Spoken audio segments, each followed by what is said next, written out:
Ang ating nilalabanan ay ang kasinungalingan at kasamaan. Amin tayo.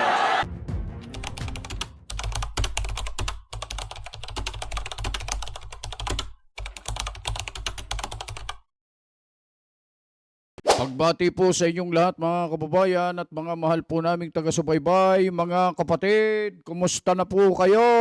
Rekta na kagad tayo. Grabe, nakikita nyo po ba yung nakikita namin ngayon mga kababayan? Napakaraming mga tao na po sa Quirino Grandstand at kami po ay gumagayak na rin para tumungo doon sa gabing ito mga kababayan. Magkikita-kita po tayo dyan sa Quirino Grandstand. Sana po ay makarating po kami dyan sa mismong venue mga kababayan. Grabe, grabe. Umaabot na po siguro ngayong gabi sa mga oras na ito kasi mahigit sa kalahating milyon na po eh. Kulang-kulang 1,000,000 kaninang hapon. Anong oras na po ngayon? Parang mas marami pa po ang darating kaysa mga nandun na po mga kababayan.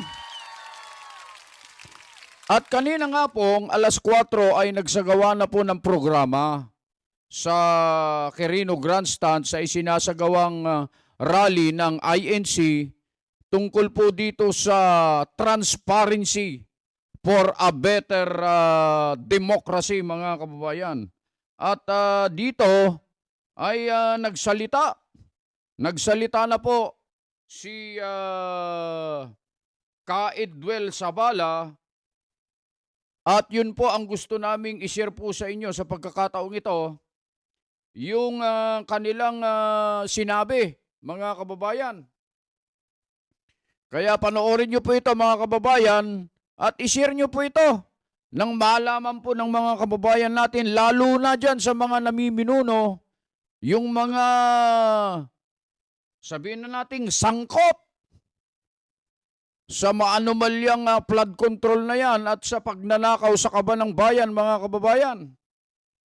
Madami pong kumakalat ngayon sa social media kasi na bakit daw nagrarally ang Iglesia ni Cristo? Ano daw ang dahilan? Ito po mga kababayan, nilinaw po ng kapatid na Edwel Sabala, tagapagsalita ng Iglesia ni Cristo na ang INC rally ay hindi layunin na pabagsakin ng gobyerno. Ang sigaw ng libu-libong nasa Quirino Grandstand o masasabi na nating milyon na mga taong nasa Quirino Grandstand ngayon ay transparency, accountability, and justice. Yan po ang isinisigaw ngayon, mga kababayan. Para malaman natin kung ano ba yung kabuuan ng sinasabi ni Ka Edwel Sabala o kaya hindi naman ito kabuuan. Kinuha lang natin yung pinaka-highlights ng talumpati o sinabi ng kapatid na Edwel Sabala. Ito, pakinggan natin mga kababayan at mga mahal po naming mga kapatid. Tawagan natin ito para sa transparency. Hindi po natin nilalabanan ang mismong pamahalaan. Ang ating nilalabanan ay ang kasinungalingan at kasamaan. Amin tayo. Hindi po natin layunin na pabagsakin ang gobyerno bilang institusyon, kundi ano po layunin natin? Palakasin ito sa pamamagitan ng katapatan at accountability o pananagutan. Yan po ang diwa ng ating mga isinusulong. Transparency upang makita ng lahat ng katotohanan. Accountability upang mapanagot ang mga nagkasala at maibalik ang ninakaw sa bayan. Justice upang pairali ng batas ng walang kinikilingan. Baka hindi nila tayo narinig. Baka hindi nila narinig yung panawagan nating transparency, accountability, justice. baka dapat iparinig natin. Isa-isahin po natin sa kanila. Ano po yung una? Ano yung pangalawa? Isigaw natin yung pangatlo. Mga kababayan, Yun po, mga kababayan.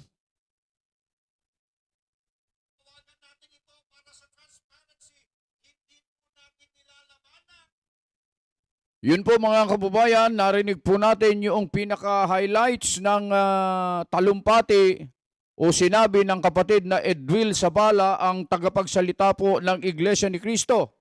Ang isinisigaw po ng mga kababayan natin na nagtitipon-tipon ngayon at mamaya po ay makakasama po na po tayo dyan, ang transparency, accountability, and justice.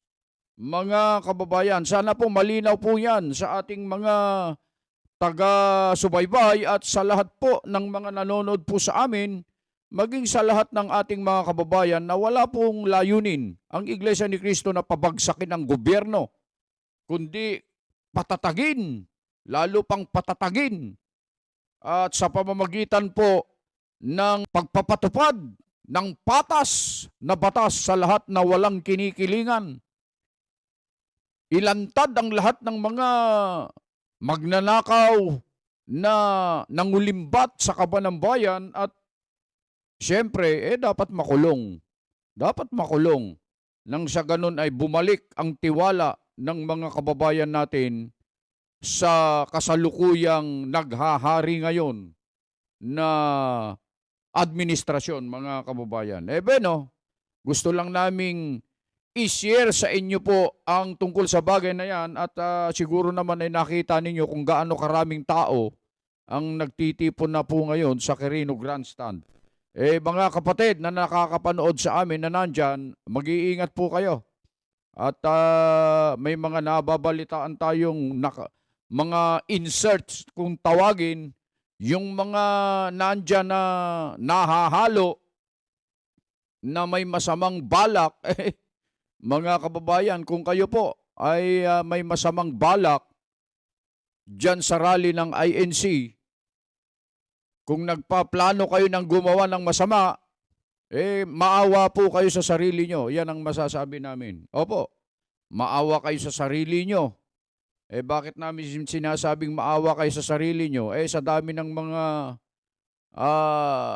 sasaway sa inyo dyan, baka tigi-tigi isang pitik lang sa inyo, ewan ko na lang kung ano mangyayari sa inyo. Hindi naman po kami ganon. Kaya lang, kapag ginulo nyo po kami, ginulo nyo ang isinasagawang mapayapang rally ng Iglesia ni Cristo, baka magsisi po kayo sa bandang huli. Opo, binababalaan po namin kayo. Wag na po ninyong guguluhin, gagalawin, o wag po kayo manggugulo sa rally ng INC. Maawa po kayo sa sarili nyo. Mga kababayan, yun lang ang aming maipararating, maisishare sa gabing ito. Gabi na po kasi. Sana po, lagi po kayong mag-iingat, nasaan man po kayo at ano man po ang inyong ginagawa.